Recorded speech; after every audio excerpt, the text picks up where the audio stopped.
আছে, আর কেউ আছে, আর কেউ আছে।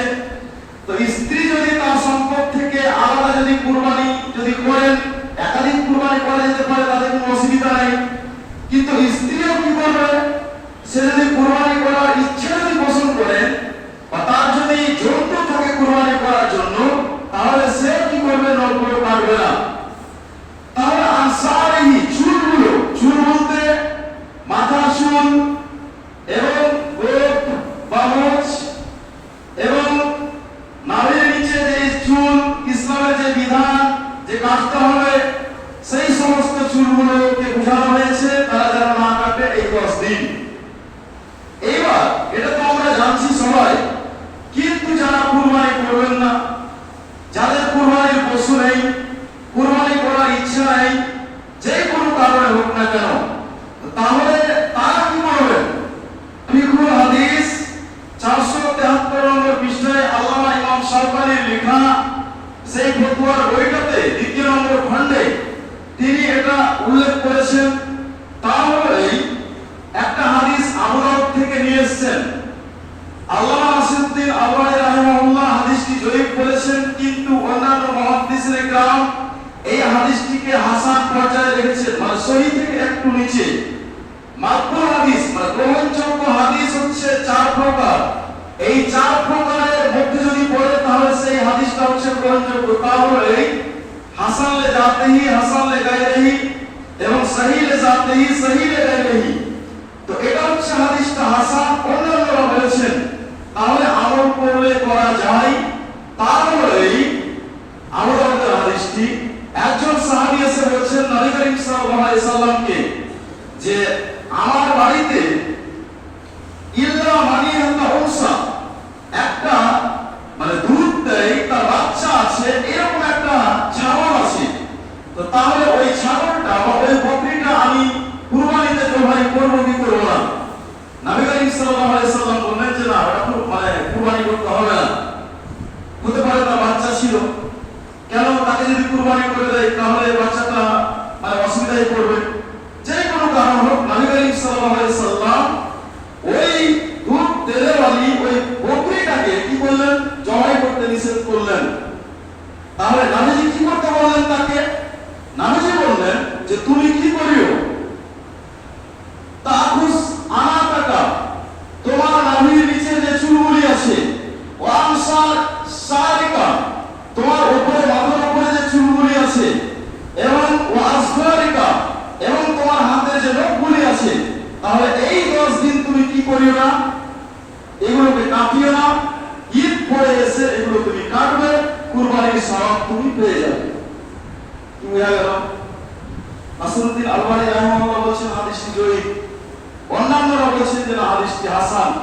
তাহলে হাসান যদি আমি মানি হাদিসটা, তাহলে কিন্তু আমল করা যাবে এবং আমল আমাকে করতে হবে।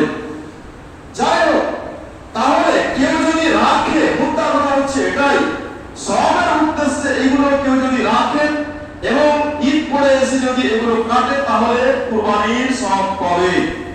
আর এখানে তো কোনো দ্বিমতই নাই, যে প্রথম যে বললাম যে বাড়ির যিনি কর্তা, যিনি কুরবানি করবেন, তাহলে তিনি যদি রাখেন এবং ঈদ পরে এসে যদি এগুলো কাটেন, তাহলে তিনি কি পাবেন? কুরবানির সওয়াব তিনি তো পাবেন। এখানে তো কোনো দ্বিমতই নেই। তো এটা হচ্ছে আমাদের করণীয়। কুরবানি আমরা করব।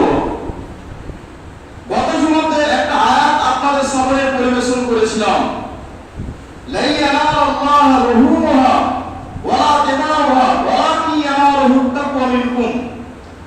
আল্লাহ রাব্বুল আলামিন, এখানে কিন্তু একটা ঘটনা আছে। আল্লাহ রাব্বুল আলামিন তোমাদের মাংসের পরিমাণও দেখবেন না এবং ওই পশুটার রক্তের পরিমাণও আল্লাহ রাব্বুল আলামিন দেখবেন না। ওয়ালাকিন ইয়ানালুহু তাকওয়া মিনকুম, কার পরে যে গাড়িটা কতটুকু আছে, কে কি নিয়তে জবাই করছে, আল্লাহ রাব্বুল আলামিন সেই অন্তরটাই দেখবেন। তাহলে জামানা জাহিলিয়াতে কি করা হতো? তারা কুরবানি করত, কিন্তু কুরবানির মাংসগুলোকে নিয়ে বা রক্তগুলোকে নিয়ে এইভাবে কাবার দাওয়ালে মারা হতো। তো তাহলে যার যেরকম রক্ত আছে, যার রক্ত বেশি, তো সে ওরকম করে কাবার দেওয়ালে যে মারতো এবং সে অন্যদেরকে বলতো যে আমার রক্ত এত বেশি, আমি এত জায়গাতে মারতে পারলাম। এই পরিপ্রেক্ষিতে আল্লাহ রাব্বুল আলামিন বলে দিলেন যে না, রক্ত দেখিয়ে লাভ নাই, মাংস দেখিয়ে লাভ নাই, ওয়ালাকি ইয়ানালুহু তাকওয়া মিনকুম, কার কেমন তাকওয়া পরহেজগারিতা আছে সেটা আমি আল্লাহ দেখব। এবং এই ঘটনাটা যদি আমরা মনে রাখতে পারি এবং আমাদেরকে মনে রাখতেই হবে, তা হলো এই হযরত ইব্রাহিম আলাইহিস সালামের কথা। কুরবানির সময় আসতে গেলে হযরত ইব্রাহিম আলাইহিস সালামকে নিয়ে আলোচনা না করলে বছরটা যেন এমনিতেই কোনো একটা কবি বা একটু কিছু শর্ট থেকে যায় এরকম মনে হয়। তাহলে যেমন তিনি অন্তর নিয়ে, তাকওয়া নিয়ে, আন্তরিকতার সহিত তিনি জবাইটা করেছিলেন। ফালাম্মা বালাগা মাআহু সায়া ক্বালা ইন্নী আরা ফিল মানামি আন্নী আসবাহুকা ফানজুর মাযা তারা। আমরা জানি হযরত ইব্রাহিম আলাইহিস সালামকে যতবার আল্লাহ রাব্বুল আলামিন পরীক্ষা করেছেন, অন্যান্য নবীদেরকে এইভাবে পরীক্ষা দেননি। এবং প্রত্যেক পরীক্ষাতে, এত কঠিন ও জটিল পরীক্ষা, প্রত্যেক পরীক্ষাতে হযরত ইব্রাহিম আলাইহিস সালাম পাস করে গেছেন, যার কারণে তার নাম পড়েছিল যে খলিলুল্লাহ, আল্লাহর অন্তরঙ্গ বন্ধু। এই ইব্রাহিম আলাইহিস সালাম বৃদ্ধ বয়সে একখানা সন্তান পেলেন, দ্বিতীয় স্ত্রীর গর্ভে আসলো এবং তার গর্ভে থেকে একখানা সন্তান পেলেন, তার নাম হচ্ছে ইসমাইল। সেই ইসমাইল আলাইহিস সালাম যখন 7 বছর বয়স, তাফসীরে ইবনে কাসিরে দুটো মত বলা হয়েছে। কেউ বলছেন যে না, যখন 7 বছর বয়স, কেউ বলছেন যে না ওয়াকিলা সালাসা আশারা সানা, কিংবা 13 বছর বয়স, 7 হোক কিংবা 13 হোক, এই যে 13 বছরের একজন বালক, এই বালকের উপরে আল্লাহ রাব্বুল আলামিন একটা বিধান প্রয়োগ করছেন। তা হলো এই 3 দিন করে স্বপ্ন দেখলেন যে হযরত ইব্রাহিম আলাইহিস সালাম কি করছেন, তার সন্তানকে নিজ হস্তে জবাই করছেন। স্বপ্ন মানে এটা তো মিথ্যা হতে পারে, কিন্তু না, নবুয়ত, নবীদের যে নবুয়তটা যার উপরে ডিপেন্ড করে, যার উপরে মানে যে আইনগুলির উপরে বিদ্যমান, সেটা হচ্ছে 46টি। আর ওই 46 ভাগের 1 ভাগ হচ্ছে স্বপ্ন। তাহলে স্বপ্নটাও, নবীদের স্বপ্নটাও ছিল সত্য এবং নবুয়তের একটা কারণ, নবী হওয়ার একটা কারণ। এইবার স্বপ্নে যে তিনি দেখছেন যে আমি জবাই করছি, আন্নী আসবাহুকা, এইবার ফানজুর মাযা তারা, তাহলে তোমার মত কি? 13 বছরের বালককে বলছে তোমার মতামত কি? এটা আমি আল্লাহর পক্ষ থেকে যে এই স্বপ্নটা দেখছি। হযরত ইসমাইল আলাইহিস সালাম বলছেন, যেটা কল্পনায় আমাদের আসবে না, যে এই কথা কি একটা বাচ্চা কি বলতে পারে? ফানজুর মাযা তারা ক্বালা ইয়া আবাতি ফাল মা তুমারু, আব্বাজান মা তুমারু, যেটা আপনাকে আদেশ করা হয়েছে আপনি সেটা করে ফেলুন। অতএব আদেশ আপনাকে, পদ্ধতি আপনাকে স্বপ্নে কি দেখানো হয়েছে সেটা আপনি জানেন, দ্বিতীয় কেউ জানে না। যেইভাবে, যেই রকম ভাবে আদেশ করানো হয়েছে আপনি সেই আদেশকে বাস্তবায়ন করুন। এইবার সাতাজিদুনি ইনশাআল্লাহু মিনাস সাবিরিন, অবশ্যই এই কাজটি করতে গিয়ে অবশ্যই অবশ্যই আপনি আমাকে ধৈর্য ধারণকারীদের সঙ্গে বা তাদের মধ্যে একজন ধৈর্য ধারণকারী হিসেবে পাবেন। ঘটনা তো আল্লাহ রাব্বুল আলামিন তো আয়াতে তো এটা আমাদেরকে জানিয়ে দিয়েছেন। এই পর্যন্ত ঘটনা। এইবার বিবি হাজেরার কাছ থেকে পারমিশন নিয়ে ছেলেটাকে সাজানোর পরে মিনার প্রান্তরে পাড়ি দিলেন। এইবার যেই জায়গাতে জবাই তিনি করতে গেলেন, বাড়ি থেকে মিনার প্রান্তরে, হাজি সাহেবরা এটা ভালো বলতে পারবেন, তিনারা হচ্ছেন প্রত্যক্ষদর্শী। এইবার 3 জায়গাতে শয়তান এসে চড়াও হয়ে বসছে যে এটা ইসমাইল তোমাকে কোথাও নিয়ে যাওয়া হচ্ছে, তোমাকে তো জবাই করা হবে, এই সেই অমুক তমুক। হযরত ইব্রাহিম আলাইহিস সালাম ফাসাবা হাসাতিন 60টা কাপড় সেখানে মারলেন। দ্বিতীয় জামরাতে সেখানেও এইরকম কীর্তিকলাপ ঘটানোর চেষ্টা করলো শয়তান, সেখানে 60টা মারলেন। আবার তৃতীয় জায়গাতে তৃতীয় জামরাতে সেখানেও 60টা মারলেন। এইভাবে শয়তানের সঙ্গে বাড়ি দিয়ে এবং তার সঙ্গে যুদ্ধ করে তাকে সরিয়ে দিয়ে এইবার জবাইয়ের জন্য প্রস্তুত হচ্ছেন। জবাইয়ের জন্য যে প্রস্তুত হচ্ছেন, এইবার তরবারি হাতে নিয়ে ওয়াকাদ আসলামা আল্লাহু লিল জাবিন। আল্লাহ রাব্বুল আলামিন তার পরের আয়াতে বলেছেন হযরত ইসমাঈল আলাইহিস সালামকে তার মুখের উপরে উপর করে শুইয়ে দিলেন।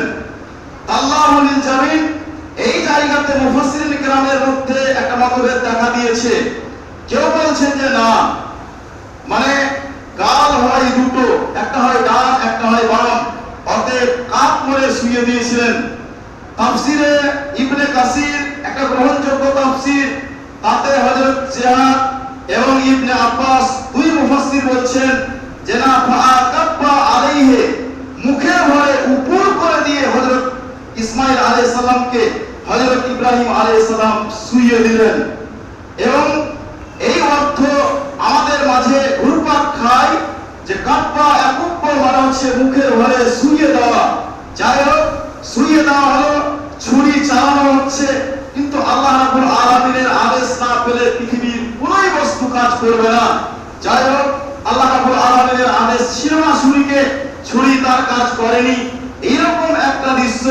এবং আল্লাহ রাব্বুল আলামিন অন্তর্যামী, হযরত ইব্রাহিম আলাইহিস সালামের অন্তর বুঝতে পারছেন যে কোন অন্তর নিয়ে আমাকে সন্তুষ্ট করার জন্য এবং আমার আদেশকে তিনি কিভাবে পালন করছেন, এইভাবে আল্লাহ রাব্বুল আলামিন যেহেতু সবই জানছেন, এইবার আল্লাহ রাব্বুল আলামিন সন্তুষ্ট হয়ে পরের আয়াতে বলছেন ফানাদাইনাহু ইয়া ইব্রাহিম, হে ইব্রাহিম কাদ সাদ্দাকতা রুয়া, তুমি তোমার স্বপ্নকে বাস্তবায়ন করে তুমি দেখিয়ে দিলে।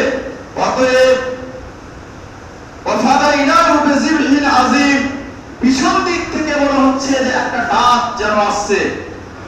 ইলতাফাতা ইব্রাহিম আলাইহিস সালাম, তাফসীর ইবনে কাসিরে এসেছে বাক্যটা এরকম ভাবে, ইলতাফাতা ইব্রাহিম আলাইহিস সালাম, হযরত ইব্রাহিম আলাইহিস সালাম মুখটাকে এইভাবে ঘুরিয়ে যদি দেখছেন যে একটা বেজিবিহীন আযীম, একটা পশু অর্থাৎ দুম্বা পিছনে যেন দাঁড় হয়ে আছে, সেই দুম্বাটাকে এইভাবে টেনে নিয়ে এইবার হযরত ইব্রাহিম আলাইহিস সালাম বুঝতে পেরে গেলেন যেটা আল্লাহ রাব্বুল আলামিনের লীলা খেলা।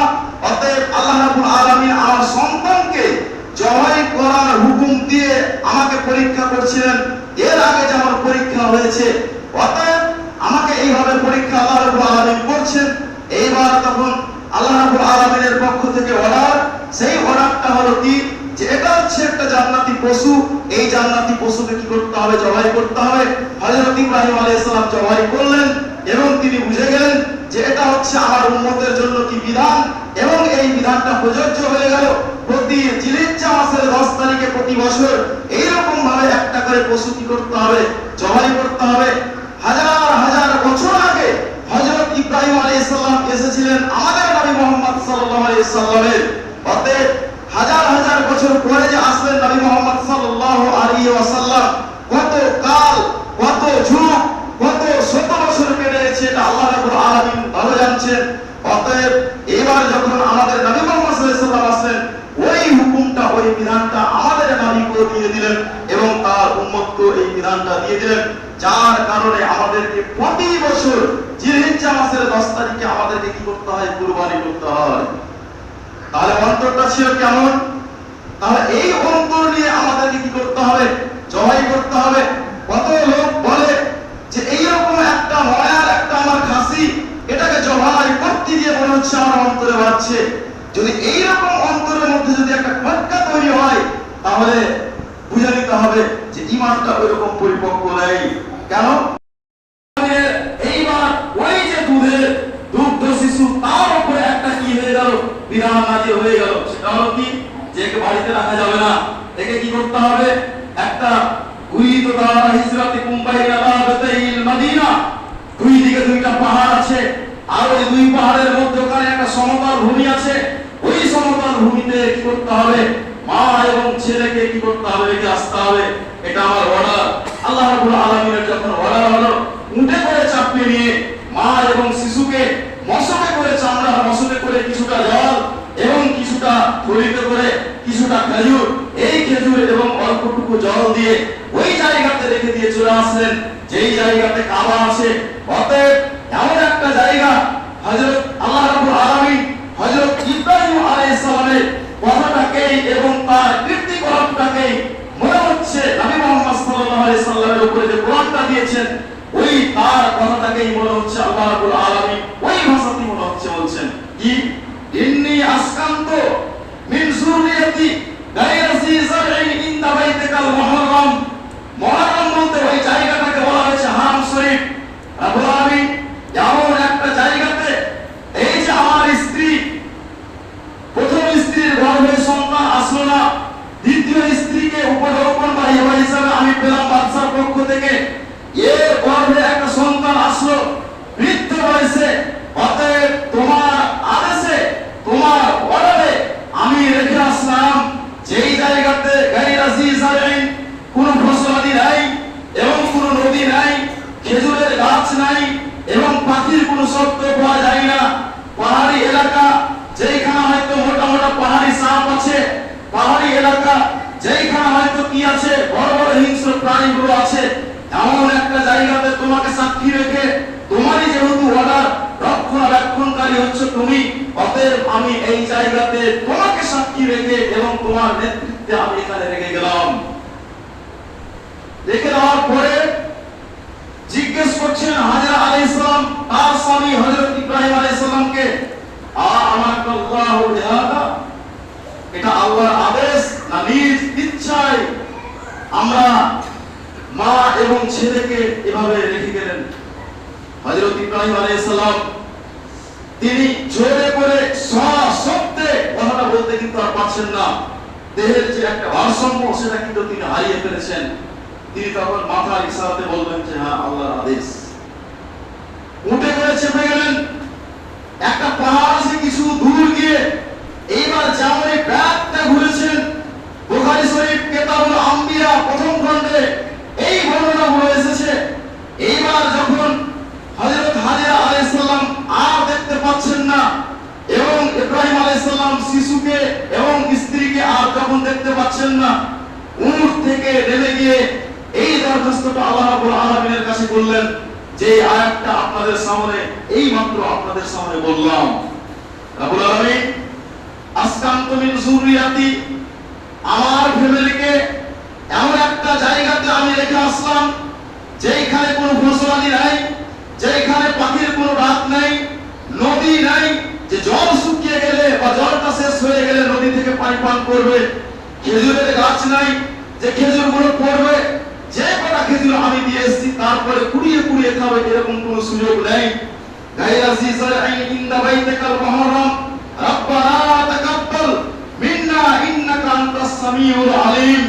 লাস্ট খানে একটা বাক্য বললেন, রাব্বুল আলামিন তুমি কবুল করো তুমি আমার দোয়াকে, তুমি তো দোয়া কবুল করনে वाला এবং তুমি তো শ্রবণ করনে वाला, অতএব তুমি তো শুনছো আমি কি বলতে চাইছি। এইভাবে সেই জায়গাতে দোয়া করে দিয়ে হযরত ইব্রাহিম আলাইহিস সালাম আসলেন। তাহলে এই শিশুটার উপরে হযরত ইব্রাহিম আলাইহিস সালামের কি মায়া কম ছিল? এবং হযরত হাজরা আলাইহিস সালাম কে যে হযরত ইব্রাহিম আলাইহিস সালাম যে বলছেন যে একে আমি নিয়ে যাব কোথায়, বিনার প্রান্তরে, আল্লাহ রাব্বুল আলামিনের অর্ডার এই হয়েছে। হযরত হাজরা আলাইহিস সালাম তিনি তো বলতে পারতেন যে তুমি আমাকে কি করেছো, তুমি তোমার প্রথম স্ত্রীকে বাড়িতে রেখে, এটা আল্লাহর অর্ডার নাকি এগুলো আমি বুঝি না, অতএব তাকে তুমি বাড়িতে রেখে আমাকে এবং আমার ছেলেকে তুমি এমন একটা জায়গাতে রেখে এসেছো, ওই কষ্ট দিয়েও জি হয়নি, আবার তুমি আমার শিশু ইসমাইলকে তুমি কি জবাই করবে? কেন তার উপরে তো ওহী আসে না? কেন সে তো ওহীকে বিশ্বাস নাও করতে পারত, নাউজুবিল্লাহি মিন যালিক। কিন্তু হযরত ইব্রাহিম আলাইহিস সালাম কেমন এবং তার স্ত্রীদের তাকওয়া এবং পরহেজগারিতা কেমন, হযরত ইব্রাহিম আলাইহিস সালাম যা বলছেন স্ত্রীরা একটা মেয়ের হয়েও মহিলা হয়েও তারা সেটাই মেনে নিচ্ছে। এইরকম একটা অবস্থা। তাহলে রেখে দেওয়ার পরে সব তো শুকিয়ে গেল,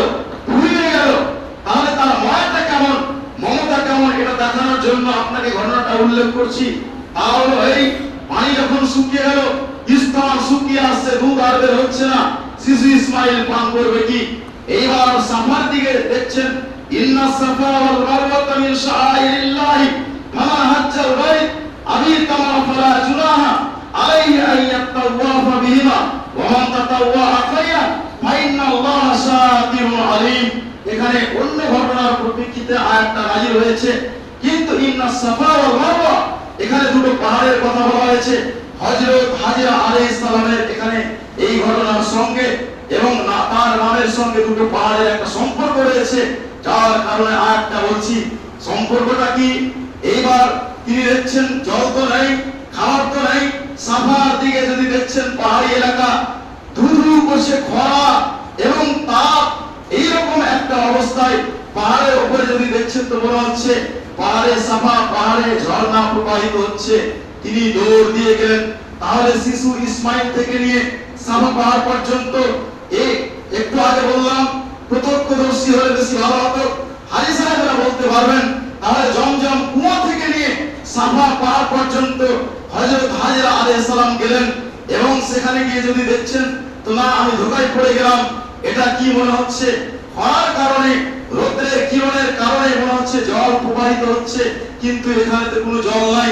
আবার তিনি মারওয়া পাহাড়ের দিকে দৃষ্টিগোচর করলেন, সেখানে মনে হচ্ছে যে ঝর্ণা প্রবাহিত হচ্ছে। এইবার তিনি দৌড় দিয়ে মারওয়া পাহাড়ের কাছে সেখানে গেলেন, সেখানেও দেখলেন যে না, জল নাই। তাহলে সাফা এবং মারওয়ার মধ্যখানে বর্তমান এবং ইউটিউব থেকে এবং দুই একজন হাজী সাহেবের মুখ থেকে শুনে যেটা বলছি, এবং সেটা হওয়ারই কথা, তা হলো এই সাফা এবং মারওয়ার মধ্যখানে একটা সবুজ সংকেত, সবুজ মানে বাতি আপনার জ্বালানো আছে। তাহলে সাফা থেকে নিয়ে ওই বাতি পর্যন্ত হযরত হাজরা আলাইহিস সালাম দ্রুত গতিতে গেলেন, এবং ওই বাতি থেকে নিয়ে মারওয়া পর্যন্ত আস্তে আস্তে করে বাচ্চার দিকে তাকাচ্ছেন আর যাচ্ছেন। তার মানে সাফা থেকে নিয়ে ওই সবুজ বাতি পর্যন্ত ওই জায়গাতে মানে বাচ্চাটা আড় হয়ে যাচ্ছিল, যার কারণে দৌড়ে ওই জায়গা পর্যন্ত, মানে সাফা থেকে নিয়ে ওই জায়গা পর্যন্ত দ্রুত গতিতে আঁচলটাকে সামটিয়ে, কিতাবুল আম্বিয়া বুখারী প্রথম খণ্ডে এবং আম্বিয়াদের অধ্যায়ে এই হাদিসটা নিয়ে আসা হয়েছে। একজন মুহাদ্দিস সেটাকে ব্যাখ্যা করেছেন, আর এই যে আঁচলটাকে গুছিয়ে নিয়ে তিনি যেন বিদ বিদ বিদ বিদ বিদ বিদ করে যেন কি যেন বলছেন, এইভাবে তিনি দ্রুত গতিতে এগিয়ে যাচ্ছেন। আবার ওই সবুজ বাতি থেকে নিয়ে মারওয়া পর্যন্ত আস্তে আস্তে করে যাচ্ছেন এবং বাচ্চাটাকে দেখতে দেখতে যাচ্ছেন। এই হলো ঘটনা। ইন্না সাফা ওয়াল মারওয়া মিন শাআইরিল্লাহ ফামান হাজ্জাল বাইত আবিতামা ফালা জুনাহা আলাইহি আন ইয়াতাওয়াফা বিহিমা ওয়া মান তাতাওয়া খায়রান ফাইন্নাল্লাহা শাকিরুন আলীম। সাত বার তিনি কি করলেন? দৌড় দিলেন। সাফা থেকে মারওয়া, মারওয়া থেকে সাফা, মারওয়া থেকে সাফা, সাফা থেকে মারওয়া, এইভাবে 7 বার দৌড় দিলেন। একজন মহিলা কিসের জন্য? পানির জন্য। এবার ক্লান্ত হয়ে তিনি আঁচলটাকে সামটিয়ে দাঁড়িয়ে আছে। পিছন দিক থেকে মনে হচ্ছে অদৃশ্যভাবে আওয়াজ আসছে যে পানি নেওয়ার জন্য তুমি এখানে চলে এসো হাজরা, তুমি পানি পেয়ে যাবে। শিশু ইসমাইলের টানে মা তখন পাহাড় থেকে আবার ওখানে চলে আসলেন। এবার এসে যদি দেখছেন তো শিশু যেখানে শুয়ে আছে, যে জায়গাতে রেখে গিয়েছিলেন, তারই পাশে মনে হচ্ছে একটা কূপ উঠে আছে, এবং সেখানে পানি বিক্ষিপ্ত ভাবে এদিকে ওদিকে টহল দিচ্ছে জলটা। হযরত হাজরা আলাইহিস সালাম পানি দিয়ে এবং পাথর দিয়ে সেই জায়গাটাকে ঘেরলেন, ঘিরে দিয়ে তিনি পানি পান করলেন, বাচ্চাকেও পানি পান করালেন। এবার তার শরীরটা যেন একটু সিক্ত হয়ে আসলো, স্তনটা যেন একটু ভিজে আসলো, জিহ্বাটা যেন একটু ভিজে আসলো। তাদের সেইখান থেকে একটা খাবারের বন্দোবস্ত আল্লাহ রাব্বুল আলামিন করে দিলেন।